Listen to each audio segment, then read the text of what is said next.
Gentlemen, welcome to Workout Harder Fitness, and I just want to say I have a great. I'm really speechless right now because I have a very amazing and wonderful person here today. I have a lot of respect for.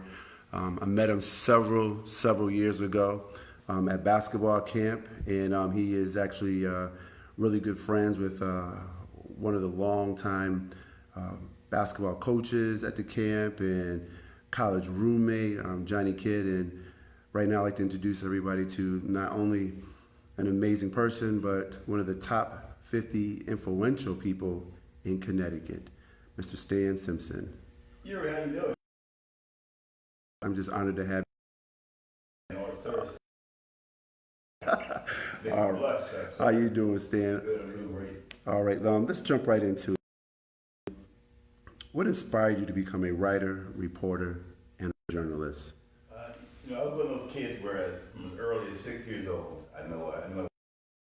I used to watch Howard Cosell and some of these guys doing sports journalism, and I just was enamored of guys who were covering sports at the time, and they were on the air. Howard Cosell was doing TV, radio, had a column, and I just was enamored of folks who were able to use their voice to write about issues, particularly sports. At that time, I was a sports guy. I was later involved in the news, but was always enamored of the media and the chance to use your voice to shape opinions and tell stories. Yes, sir, I appreciate that. There's a lot of young people out there today that love to write, rap, or whether it's poetry or a journal or a diary and things of that nature. Um, what advice do you have parents and young people on how to become a journalist, a writer? Well, I would say don't focus on becoming a journalist. Just focus on getting them to write and read and critical thinkers. So I would say, follow the kids. I happen to want to be a journalist, but I wouldn't want to put that on anybody because you need to have a certain passion to be a journalist or to be any profession. So I would say as a parent, make sure you know what the dream is and just push them where they're avid readers, proficient writers, critical thinkers. I think those are the elements you want to. Yeah, I know that I like to dabble a little bit here and there. I wrote, I always found it like a way to express myself. And there's times I've woken up in the middle of the night and down as quick as possible before it escaped. And there's other times I'm driving in a vehicle and I have a thought and I just start saying it, and next thing you know, it disappeared. And a wise man once told me, make sure you bring your recorder. It's a good habit at night to have that notepad by your bed. Great thoughts while you're dreaming or sleeping, right? And you wake up and say, gee, what was I thinking about? That's a good point you're making there. People tend to have great ideas and write it down and then forget it. I have another question for you, sir. What responsibility do reporters and journalists have in this field? I think the biggest thing for a journalist is to be accurate and be fair and be knowledgeable. A lot of journalists think they need to be the smartest person in the room. When I was actively doing journalism, I never took that approach. I want to be the best questioner in the room, I want to be the smartest in the room. A lot of journalists think they know everything, and so therefore, journalists, you want to really be curious, be the most curious person in the room, not the smartest person in the room. I've seen a bunch of interviews in the past. Good question, And show. You yeah, tuning in? You got to promote the show Sunday at 10:30, Box 61. You got to promote the show here. We are. We will. They know when to see it. absolutely, sir. While you're here, plug it in, sir. Yeah. Play out. I'll plug it. Hey, listen, we're also online. It's an online show, so folks can catch us on one.com/Stan. So if you want to see some past shows in person, you can catch us online, fox61.com/Stan. And the time of your show on Sunday? 10:30 Sunday. 10:30 Sunday. Now, speaking of your show, what are the that your platform provides on that show? The tagline is Connecticut people and compelling issues. So we like to get Connecticut people with great stories. So it could be, we've had people from all across the board, all walks of life, all shapes and colors. But if you have a good story, we love telling it. So we love Connecticut people, compelling issues. Now, I noticed I was on your, I seen some of the all-star group of people that you are around or have you interviewed, from Scott Burrell, Jim Calhoun, and tell us a little bit about that golfing event that you were a part of. Which one? I had a few events now. Which one are you talking about? Well, there was one. It's like you're trying to embarrass me.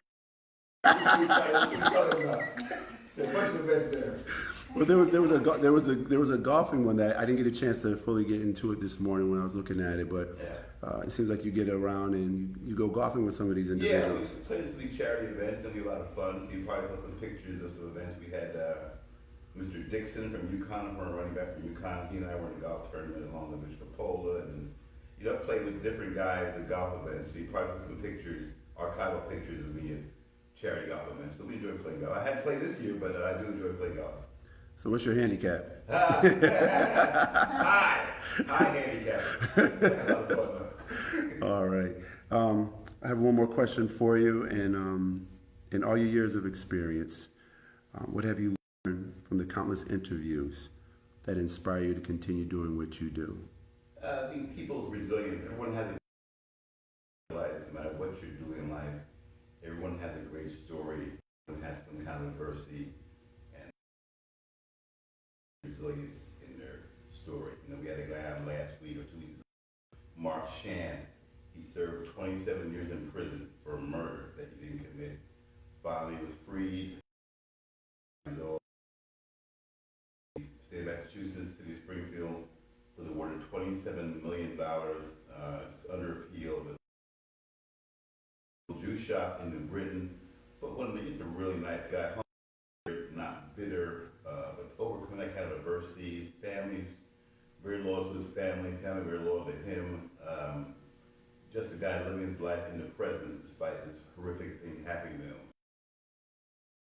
He lived his life, he lost all his kids growing up and lost most of his life, and yet he's not really. So those kind of stories inspire me, learning from people's experiences. One of the things I'm really humble about is that you rarely do interviews, and I really appreciate you spending that quality time here with us here and just opening up and talking to us. One of the things I really like about what you said, since you were 6 years old, you knew you wanted to be a journalist, a writer of some type, and school you went to that actually helped you solidify that? I went to 3 different states. I lived in New York, I lived in North Carolina, and then Connecticut. So I would say from early, whenever 6 years old, probably New York. And I would then watch all the sports teams, the New York Knicks, and that's why I'm a big New York fan, Knicks. The Knicks who? They've been struggling over the years. Yeah, I was there when they had the heyday, Walt Frazier, and I would say I was inspired by journalism back in those days. And I think Howard Cosell was a big influence. I mean, many of your viewers may remember Howard Cosell. This is Howard Cosell. Yeah, there you go. He was a writer. Howard was a very intelligent guy, but he was a great reporter. People didn't realize that he was a great journalist. He wasn't just a sports guy, he was a journalist. And I was always inspired by the way he sports and used it as a microcosm for everyday life, race issues, social. So that kind of inspired me that you can look at sports and not just see it for point.